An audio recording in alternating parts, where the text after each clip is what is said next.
Voici un diamant. Cette pierre se forme dans des conditions de très haute température et pression. Comme vous le savez, les diamants sont très chers et présentent de rares propriétés physiques. Ces propriétés servent dans de nombreuses applications. Par exemple, dans l'industrie comme outil de coupe et d'usinage. Dans les sciences, comme bistouri ou enclume à diamant. Et bien évidemment dans la joaillerie pour ses propriétés esthétiques et luxueuses. Mais qu'en est-il de son industrie? Jusqu'au XVIe siècle, l'Inde était la seule région de production. Puis, les gisements du Brésil ont été découverts. Ils ont alimenté le marché occidental jusqu'à la fin du XIXe siècle. Et c'est l'année de la découverte des gisements sud-africains. Depuis, 60% des diamants viennent du continent africain. Cette situation a été l'origine de plusieurs guerres où les objectifs stratégiques étaient le contrôle des principaux gisements du pays pour financer le conflit. De ce fait, les diamants négociés illégalement pour financer des conflits armés, particulièrement en Afrique centrale et occidentale, sont appelés les diamants de guerre ou Blood Diamonds. Cette industrie a été monopolisée par De Beers, une entreprise britannique qui est principalement active dans la production et transformation minière. Elle a largement contribué au financement des conflits dans différents pays africains. D'après différents rapports émis par les Nations Unies, Joe Decker, un ancien actionnaire de De Beers, a travaillé avec le gouvernement du Zaïre pour fournir de l'équipement militaire à l'UNITA, Union nationale de l'indépendance totale de l'Angola. Ces armes proviennent de l'Europe de l'Est et sont échangées contre des diamants de sang. Ceux-ci ont par la suite été envoyés au bureau d'achat de De Beers en Belgique à Anvers. Il est difficile de croire que le diamant, qui est symbole d'amour éternel, de perfection et d'incorruptibilité, ait créé des bains de sang en Angola, Sierra Leone et RDC. Durant les différents conflits, les groupes armés forcent les enfants à devenir enfants soldats et à travailler dans des mines où les conditions de travail sont pitoyables. On pouvait même couper les mains aux gens qui désertaient les mines pour les empêcher de travailler ailleurs. Après de nombreux génocides causés par la production de ces diamants de sang, de nombreux pays sont intervenus en créant un processus pour essayer de limiter la commercialisation des diamants de sang issus des zones de conflit en Afrique. En 2003, ce processus a été signé et mis en place par les États-Unis, le Canada, l'Union européenne, l'Afrique du Sud, la Russie, l'Inde, la Namibie, Israël et la République démocratique du Congo. Ce processus se nomme le processus Kimberley. La certification du processus de Kimberley demande plusieurs conditions avant de pouvoir certifier que la vente de diamants ne sert pas à financer un conflit armé. Les États participants doivent répondre aux conditions minimales et sont tenus à mettre en place des dispositions législatives et des institutions nationales, des contrôles à l'exportation, à l'importation et au commerce intérieur. Mais est-ce que le processus est efficace? Ce système de certification est devenu un mécanisme utilisé contre le commerce des diamants de sang, et il se présente comme le seul moyen de prévention des conflits en faveur de la paix et de la sécurité. Kimberley a aidé aussi à stabiliser des pays fragiles et à appuyer leur développement, mais il subsiste toujours quelques problèmes. Selon plusieurs ONG, le processus Kimberley est sur la voie de l'échec. Le processus de Kimberley est dans l'incapacité de s'adapter et d'innover. De profonds problèmes accablent ce système qui est figé dans le temps et qui n'arrive pas à lutter contre les diamants de conflit. Jusqu'à aujourd'hui, il est très difficile de retracer la provenance d'un diamant. L'image détermine la valeur des diamants. Pourtant, l'industrie demeure entachée par son association à des violations des droits de la personne, tels que le travail des enfants, le travail forcé, ainsi que les conflits, les dommages environnementaux et la corruption. Un récent article de l'ONU montre que les conditions de travail dans les mines de diamants en Afrique sont loin d'être ce qu'on peut appeler éthiques. Selon la même source, en République démocratique du Congo, on décompte toujours plus de 40 000 enfants travaillant dans les mines. On rajoute à cela une journée de travail de 12 heures, un salaire moyen journalier de 1,50$ et le tout sans protection. Ces enfants sont forcés à descendre sous terre jusqu'à 70 mètres avec des risques de manque d'air et des maladies de poumons. De plus, il serait tout aussi important de noter la présence d'un commerce adjacent qui s'est développé aux alentours des mines. On parle ici de la prostitution de jeunes filles qui se livrent à ces hommes qui travaillent dans ces mines de diamants.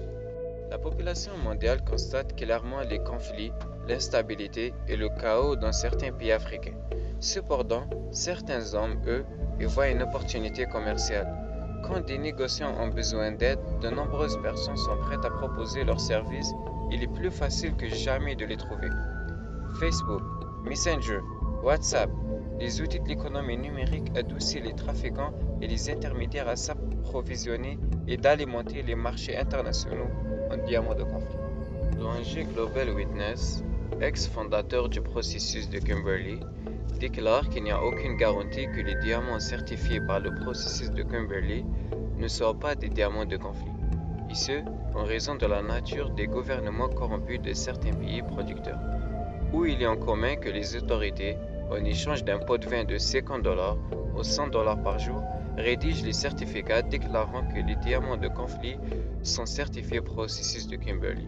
Cette même ONG déclare également que les gouvernements du Zimbabwe, de la Côte d'Ivoire et du Venezuela ont déshonoré, détourné et utilisé le système sans qu'ils soient alarmés ou n'aient à subir la moindre conséquence pour leur action. Dans l'univers du diamant, les apparences sont parfois trompeuses.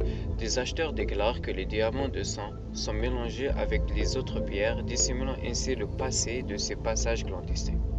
D'ailleurs, un cas comme le Cameroun, les négociants font leurs papiers d'une manière officielle. Il suffit qu'ils payent ce qu'ils appellent des petites taxes pour que les diamants ne soient pas suspectés de leur provenance d'un pays qui ne fait pas partie du processus de Kimberley, et ainsi leur donnant la nationalité camerounaise et le droit d'être exportés au Congo.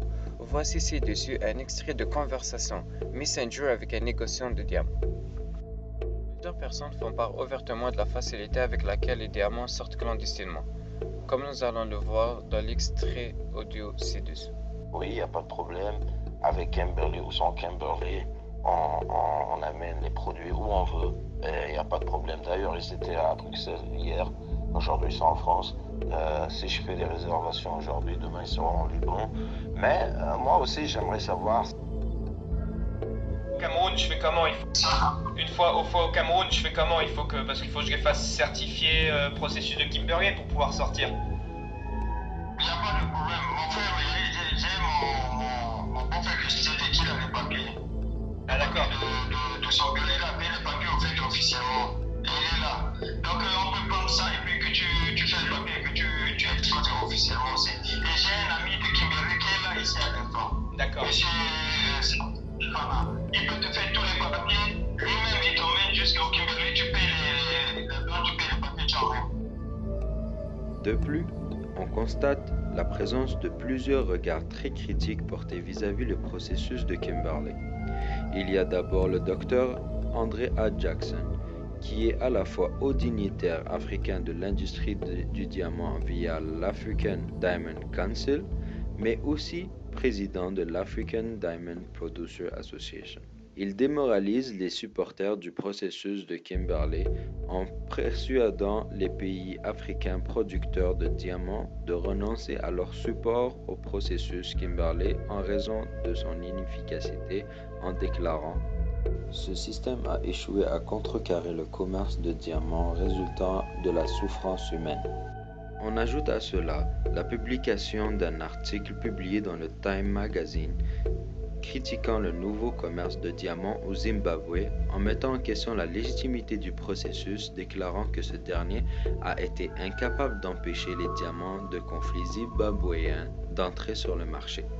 En plus, un documentaire de la radio BBC intitulé « Les diamants du Zimbabwe » publie une interview où des représentants du processus Kimberley prétendent qu'ils n'étaient pas informés des massacres et tortures présentés dans le documentaire, seulement de quelques incidents repérés lors de leur brève visite, impliquant que le processus n'est pas doté d'une équipe suffisamment importante pour mener des investigations poussées sur le terrain.